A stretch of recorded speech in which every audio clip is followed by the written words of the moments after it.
Hello and welcome to Network. My name is Phumelele Zondi with your technology and social media news. It is SABC Network on Facebook, Twitter and Instagram. It's News Network at sabc.co.za on email. This week, our Twitter poll is asking you if you still use those video conferencing platforms, as we know that they became popular at the height of the pandemic in 2020. This as Zoom shares are also dipping as well. Results of that are coming up later in the program. Firstly, here's what's coming up today. We look at some options that can keep you powered up even if there's load shedding. We go to Social Media Week Durban. And in our conversation, we chat about Cyber Monday and how you can keep your details safe when you are doing your online shopping. South Africa has been experiencing electricity load shedding for over a decade now. This often affects businesses and us in our personal lives as well. But there are alternatives to the Eskom power grid. Small businesses in the township say they are bearing the brunt of Eskom's constant load shedding. Many say it has resulted in major inconvenience and a loss of revenue. Johannes Moyo, the owner of a Moyo's supermarket in North Gauteng near Johannesburg, says his business was showing signs of decline because of the blackouts. When is load shedding is yes, exact. We are losing a lot of the customers and our staff also in a fridge we get rotten, so we lost a lot of money from those stuff. Not far away from Johannes is Zonisani's hair salon. Zonisani says his hairstyling business has been struggling since the hard lockdown, and load shedding is making it impossible for him to even pay rent and salaries. We are so affected about the electricity because we can't do nothing. We can't get even money just to get our salary. So electricity is a problem. That's a big problem. But there are alternatives to electricity provided by Eskom. In Palito, we find Lindo Ngema installing solar panels in a brand new house. He started his business in 2013, but says his business has been picking up of late because of power cuts in South Africa. To be quite honest, most people now are thinking solar. If people are building their house, they just want to go solar. Obviously, because people are angry at Eskom, it's not just the load shedding, it's also the high electricity bills. So they're always looking for alternatives. It's just that what I've noticed that a lot of people do not understand that a solar does not work on its own. It needs batteries, it needs inverters. So you have to explain why he needs a battery and an inverter when he has bought solar, and why he needs all of the components that he needs. Ngema also has a gadget and an app. He says it helps people track their power usage and save electricity in the long run. We have been working on helping companies to reduce their electricity bill through what we call a tariff optimization energy audit. We're helping a lot of homeowners to reduce their bill through an energy assessment, as well as installing solar panels for them. We've got a lot of solutions that we have for homeowners as well as businesses. He says the initial cost of getting solar are high, but one saves in the long run. In Johannesburg, a female-owned solar energy provider says it has developed a portable backup power supply to give South Africans a sustainable solution when the grid cannot be relied upon. So this solution, the MobiVault, is what we term an always-on solution, and it's designed to cater for everyone. There's no limitation. So whether you're a mobile food vendor or a businessman or woman offering hairdressing options on the side of the road, this solution will offer you an alternative when you don't have power. Nafisa Farid says the MobiVault has enough power to support essential appliances during load shedding or supplement power usage at home. So depending on the size of the unit, we start from 0.5 all the way to a 5 kilowatt. The 0.5 to the 1 kilowatt can power items such as laptops, iPads, Wi-Fi routers, lights, whereas the units that go from 2 all the way to 5 can cater for larger home appliances, as well as for small businesses, larger appliances. So To give you an example regarding a home, you're looking at powering a tumble dryer, a microwave, a two-plate stove. It can power all the lights in your home, and based on how efficiently you utilize it, you could get easily about 18 hours off a unit. Analysts are urging businesses to seek alternative energy solutions as they help to alleviate pressure on the national grid. We've got to look for alternatives, and really these solutions in the short term can only come from customers starting to take ownership of their own energy future, engaging in what is known as self-generation, distributed generation, embedded generation, and wheeling of power through the grid from independent generators through the grid to off-takers like mines and industry, Sasol, commerce and business on the rooftops of buildings, parking lots, factories, warehouses, etc., farms. That is where the solutions are going to come in. Analysts noted that medium-sized businesses could save about 60% a month on electricity costs if they choose alternative energy sources. There have been many postponements of South Africa's deadline of the switch from analog to digital TV.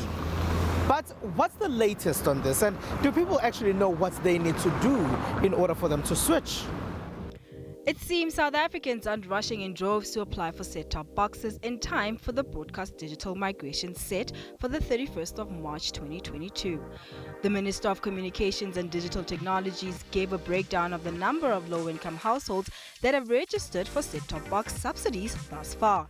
As at the end of October, we recorded 48,453 new registrations, bringing the total number of registered indigent households to 1,228,879. The process of registering indigent households continues, and teams from the department SAPO, which is the post office, and USASA are in various districts of our country to assist indigent households with registration. Though efforts to fast-track the process by government, some South Africans, like the ones we spoke to in the rural town of Jozini, are either clueless about the digital migration, while some say they have incomplete information on how to go about registering for set-top boxes.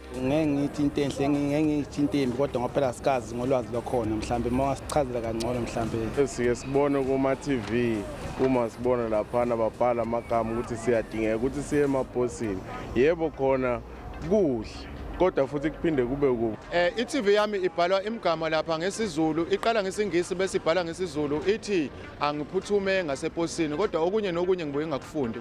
Having failed to meet the June 2015 analog switch-off deadline set by the International Communications Union, South Africa is now racing to migrate by March of 2022. 6 years after the switch should have happened, a move that analysts say will be detrimental for residents. So many of those set-top boxes, we don't know if they all are functioning any longer. You know, these things require, a well-coordinated campaign. They require everyone to be on board, and it just doesn't seem like that.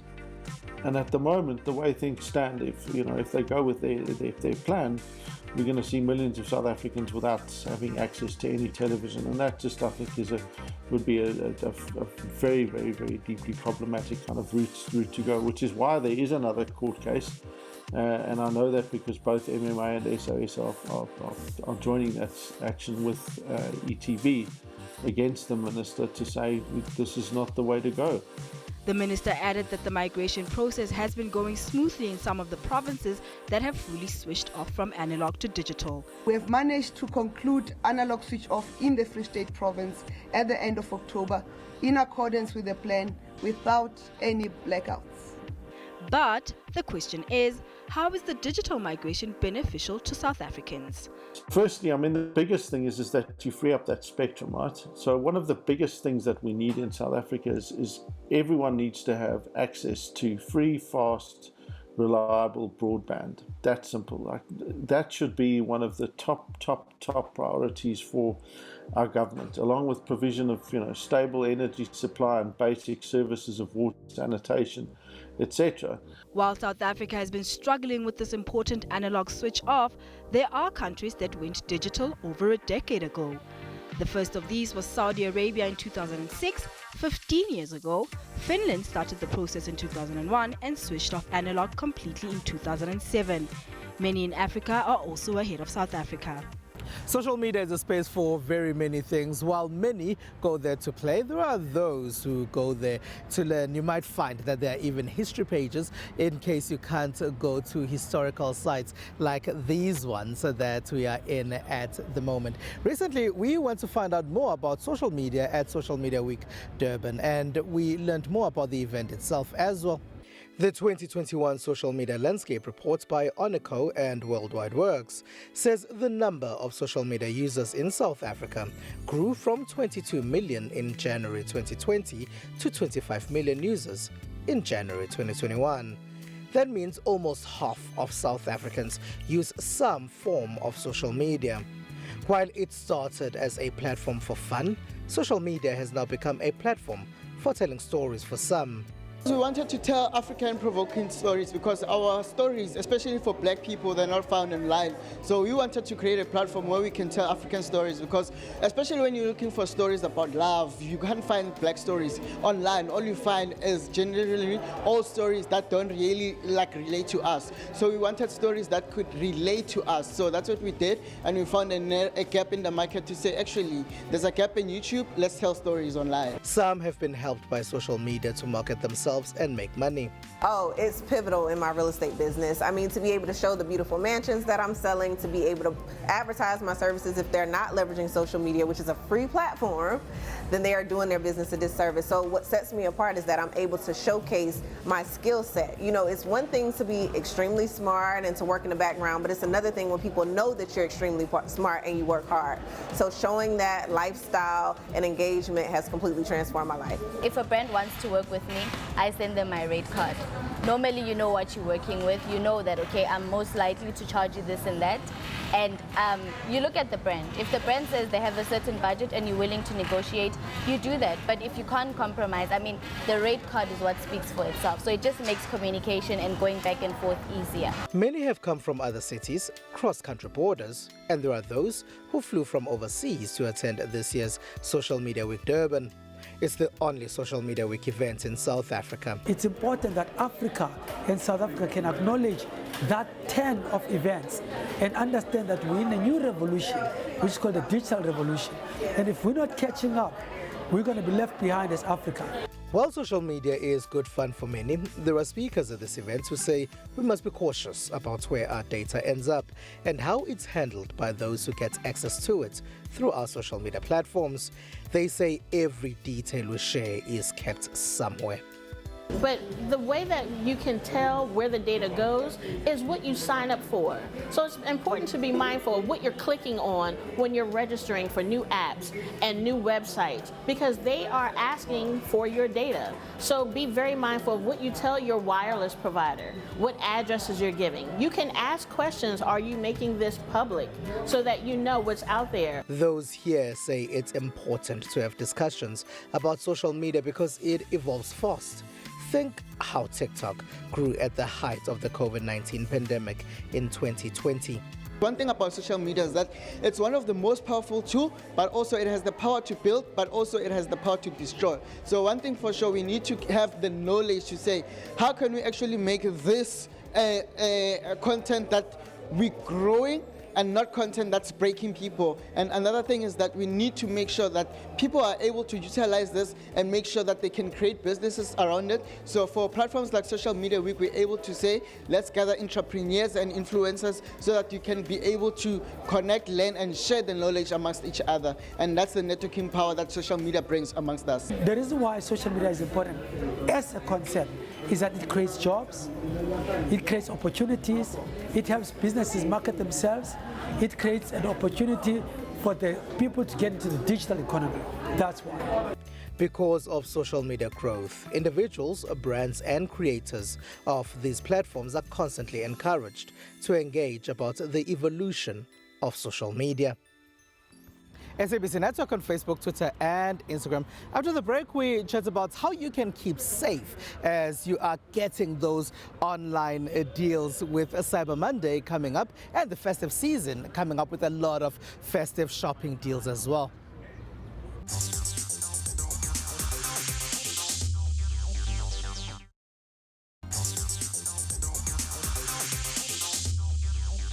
in December, there are a lot of specials because of the festive season that is happening in most parts of the world. With that, a lot of people then start doing their shopping online, and more people did their shopping this year because of the COVID-19 lockdowns that the world was experiencing. But there are risks involved in that, especially when it comes to cybercrime and cyber criminals being in online spaces as well. To chat to us more about this is Bevan Smith. He is the head of risk at Visa in Sub-Saharan Africa. Hello, and thank you very much for being a part of our network, Bevan. Maybe if you can start by telling us about some of those trends that we are seeing in online retail, online shopping, and people doing their transactions online in general. First thing I'd say is that, in this post-COVID world of social distancing, convenience is king. And we found that roughly 60% of consumers are saying that actually they're going to continue to shop online, not only because they get better choice, but also because it's more convenient.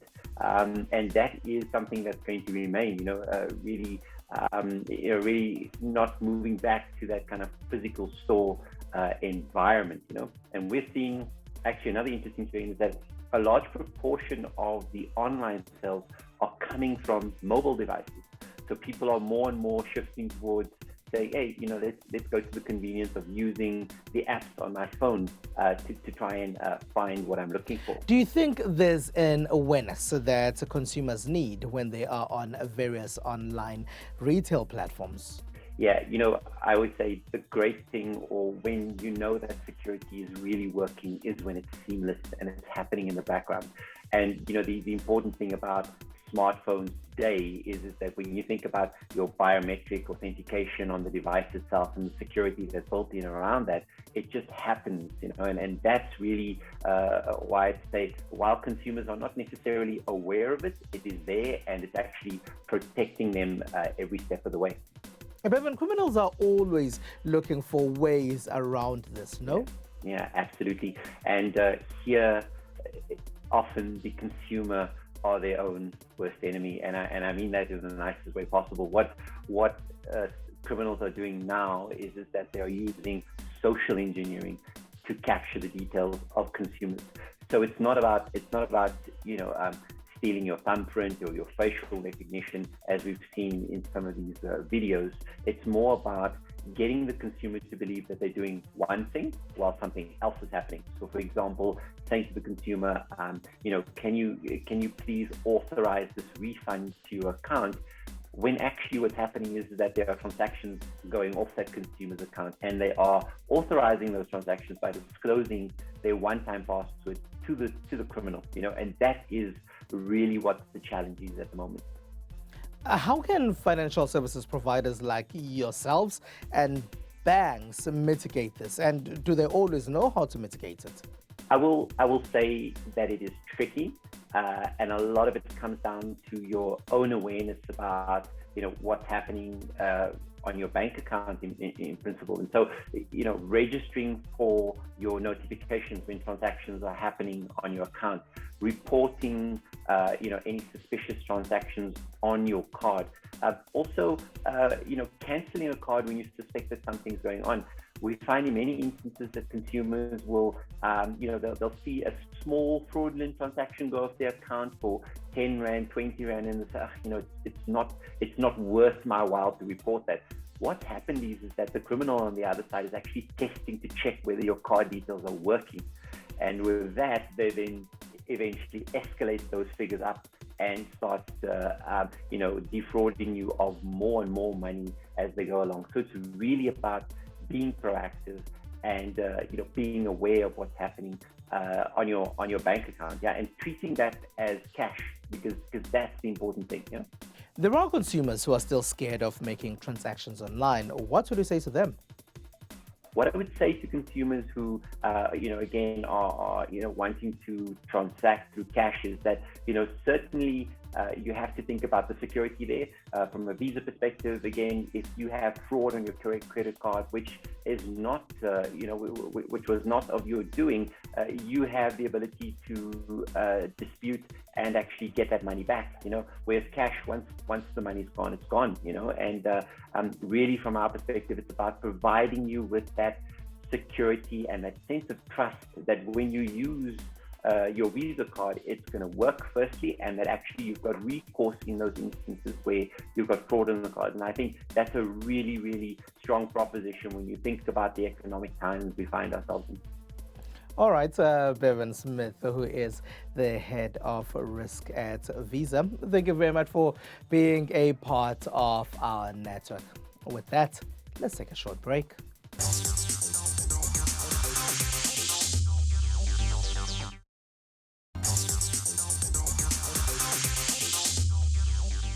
It's SABC Network on Facebook, Twitter, and Instagram. Welcome back. Here's what else took place in the rest of the world in the technology space. According to reports, in the US, the burden on proof for domestic violence falls squarely on survivors, and building a case and collecting evidence is complex. But an app developer has created a simple yet powerful tool to secretly document evidence to help women escape their abusers. But she's just one of a great many people across the US who are suffering from an abusive partner, a situation exacerbated by the stress and enforced isolation of the COVID-19 pandemic. My ex-husband came home and he had been intoxicated, and he tried to start an argument with me, and I just was done with it by that point, and he proceeded to beat me up for 4 hours, and it ended with him putting a pillow over my face and pulling the trigger of his gun after loading a round in, and then he just passed out. And I was able to just kind of lay there and let time pass and be able to construct a plan to get safe. And once we both woke up, I was able to call the police, and he was arrested and charged, and that was the end of our relationship. Sherry is the voice behind Victim's Voice, a web-based app that helps victims directly document and securely store the kind of evidence that the law enforcement need to charge and prosecute an abuser or get a restraining order. Victim's Voice is really built to simplify a complex process of getting evidence from each incident of abuse to the justice system, whether it's a protective order or it's a criminal case or a civil case. The Victim's Voice dashboard is entered via any web browser, be it on a smartphone, tablet, or computer.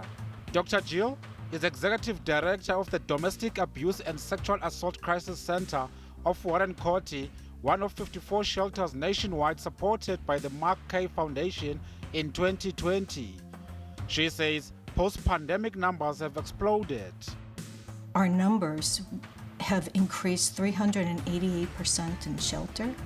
They've increased, we have an 86% increase in counseling services. For the first time in my 8 years here, we have a wait list for people.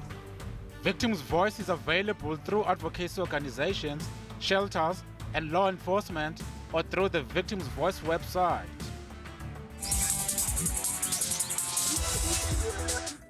Zoom shares fell yet again, and the company that became popular through its video conferencing platform at the height of the pandemic missed projections for the second quarter in a row. So because of this, this week our Twitter poll is asking you if you still use video conferencing platforms. Now, the majority of you who responded to our poll at 39% say yes, you still use video conferencing platforms. There's 32% of you who say you use them sometimes. And in last place, people say they never use them. That number is at 30%. And that's it. That's all we have for you. Find us on SABC Network on Facebook, Twitter, and Instagram. It's News Network at sabc.co.za on email. From me and the rest of the team, have a good one. Bye-bye.